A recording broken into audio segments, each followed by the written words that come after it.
Hey, what's up everyone? Josh here and welcome to another video. Today I'm going to show you a plugin that I am like super stoked about. And I know I say that about everything that we demo on this channel, but this one in particular has been such a game changer for me in the last month or two in my musical journey. And I'm super excited about what the future of my music looks like using a plugin like this. Now it's called Emvoice 1 and it's basically like a vocal synthesis plugin or a AI singer, whatever you want to call it. There's some that are starting to come out that are getting better and better, but this one caught my attention because of the options it offers and how easy it is to get in there, tell it what you need, and then get vocals in your tracks or your songs. Or let's say you're someone who doesn't have a great singing voice outside of the shower like yours truly. Well, boom, you got it. If you don't have access to a vocalist to come record for you, or you don't have the equipment necessary to record proper vocals like you need to, you may be very interested in this. So what I'll do is show you what it sounds like in a mix, and then I'll break it down and show you how I got it to sound the way I did.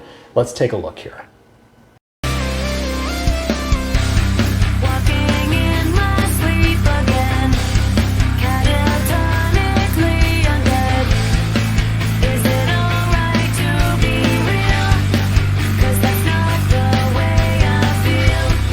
All right, so that's a demo of a track I've got coming out called Nice to Meet Me. That'll be out, I don't know, in another month or two or something like that. We'll keep you updated if you're interested, the four of you that listen to my stuff. Anyway, so one thing about that track, when I sent it to my review folks, the folks I sent it to give me mixed notes and criticisms and how dare yous, one of the questions that came up a lot was, who's singing? And that's a good sign because that tells me, okay, this doesn't sound quite as synthetic as maybe it could, right? And of course, you tell them it's an AI singer, they go, oh, that makes sense because now they're listening a little differently. But that was good to hear and it kind of scores some points for this plugin, right? But let's take a look at it. So you load it into your channel rack just like any other VST instrument or what have you. Now the piano roll for the program Fruity Loops doesn't actually manipulate this like others, so that's the first difference. But when you click on it, it opens up its own interface and you have a piano roll here just like anywhere else. So if you're familiar with composing or sequencing in Fruity Loops or any other program like that, you're going to be right at home here, no problem. You have a few voices to choose from up here. I've unlocked two of them. You have to purchase the full versions if you want the full range and the full options here, but you can see they've got some different presets there, but they're all very pure, very nice and easy to work with. Then you can see it's synced with the tempo of the DAW, so everything's in time. You don't want to be out of time with your vocalist, so that's good.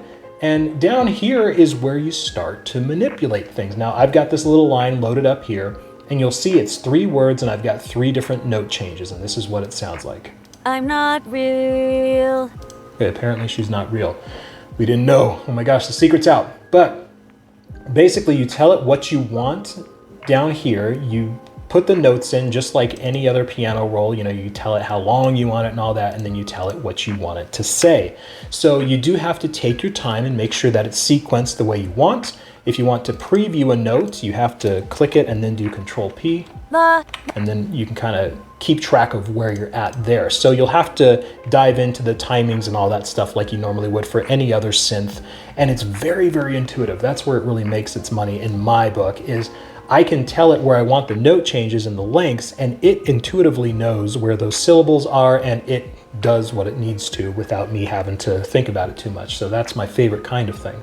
So that's cool. You can also slide notes if you want to make it a little more realistic, or if you just want to go crazy. So if you click anywhere above or below an existing note, you get this going on, and this is basically like a slide note. So check this out. I'm not real. So that doesn't sound great, but just as an example, you can do that.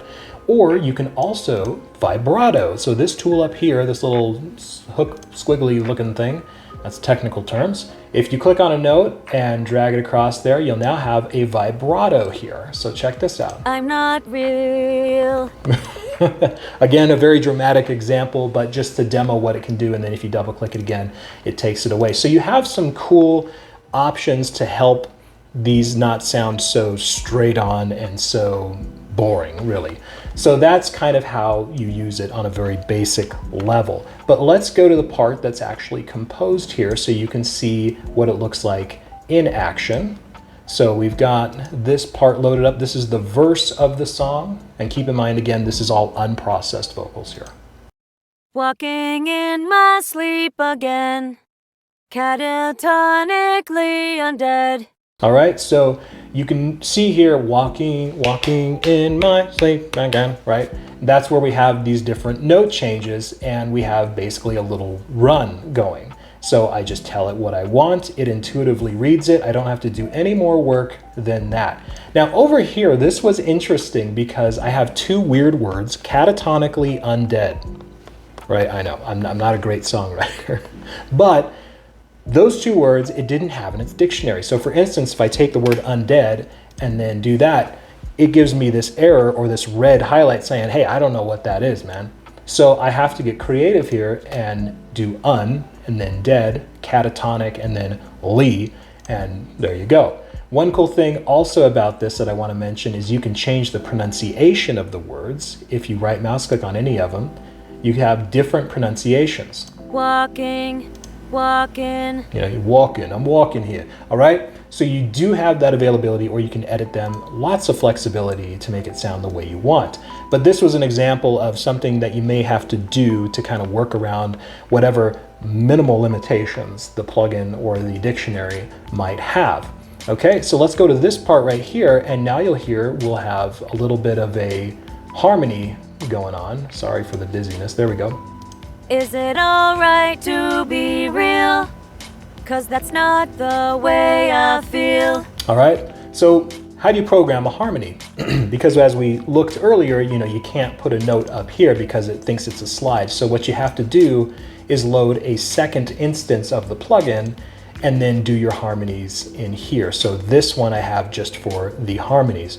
Or what you could do is you could copy and paste and boom, you have basically a doubled vocal if you want to do that. I'm not choosing to in this instance, but hey, you're only limited by your imagination with something like this. So now let's talk about getting it to sound how it's supposed to-ish sound, all right? Because the unprocessed tone of this is very raw. It's very pure and it sounds good, but it's not something you're gonna throw into a mix. It's a little dead, right? Most vocals that aren't loaded into effects and other things that we do in the studio kind of are. So that's good. You wouldn't wanna be working with something super processed where you'd have to like, oh man, why'd they put this on there or that on there? No, it's all very pure, very well done. So here's what I did. I'm using three things to get the tone that I was after in this, and I'll show them to you here. We'll turn this down just a hair, a couple hairs, a whole head of hair, why not? So the first thing I'm using is Howard Benson vocals from JST, a very powerful vocal effect or plugin that does all kinds of cool stuff. I'll turn these modules off and then turn them on one at a time here. Is it alright to be real? 'Cause that's not the way I feel. They tell me it will be okay. Just take these pills starting today.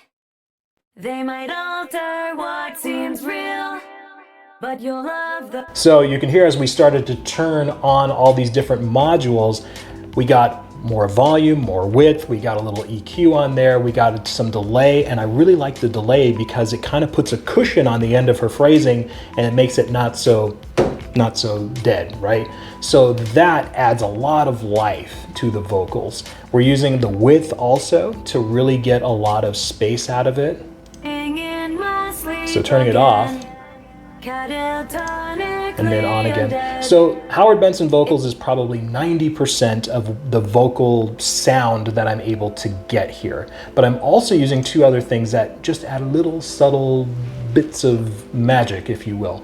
So the first one is called Mixland. It's a the Vac Attack. It's a vacuum tube limiter. Say that 3 times fast. So it's a subtle effect, but it adds just a little bit of life. In my sleep again, catatonically undead. Is it alright to be real? Pretty cool. Then the last thing I'm using is an EQ, and this is JST EQ, and it's on the preset vocals open because I like that it gradually lifts up the higher end. It's not a sharp spike, it's not too sharp, so I'll play it without and then with. In my sleep again, catatonically undead. Is it alright to be real? 'cause that's not the way I feel. So you can see how Howard Benson, in tandem with a couple other things, really brings this to life. The EQ kind of helps put it back in the middle and make it a little more open. The Howard Benson is giving it width, it's giving it some delay, it's giving it some cushion, it's giving it some compression, and then of course the VAC Attack limiter, acting like a vocal rider, is giving it a little bit of life as well. So you are, again, only limited by your imagination with what you want to do. If you wanted to add some distortion on there or any other weird effects, you could. You could totally go nuts, and that's one of the cool things about this. Now, I also experimented with some side chaining. So let's say you want to take your vocals and side chain them to another plugin here. Let's say we want to put some more body into the mix, right? Well, let's say we've got Fire EQ loaded up here and we have it on the vocal preset for Mo Body. Well, here we go. So without it, it sounds like this. In my sleep again. But then we could add this in,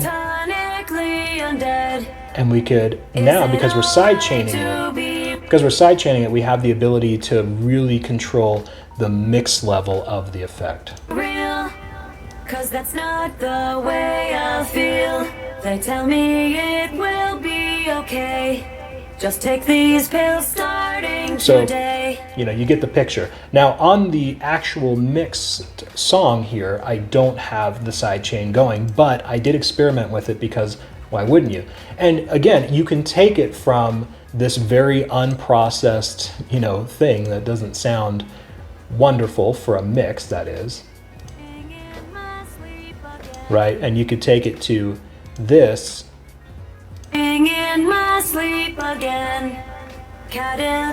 So pretty cool stuff, right? Now again, let's be real here. This is not going to replace a real human with the real human's vocal inflections, imperfections, breathiness, all the stuff that makes humans so great, right?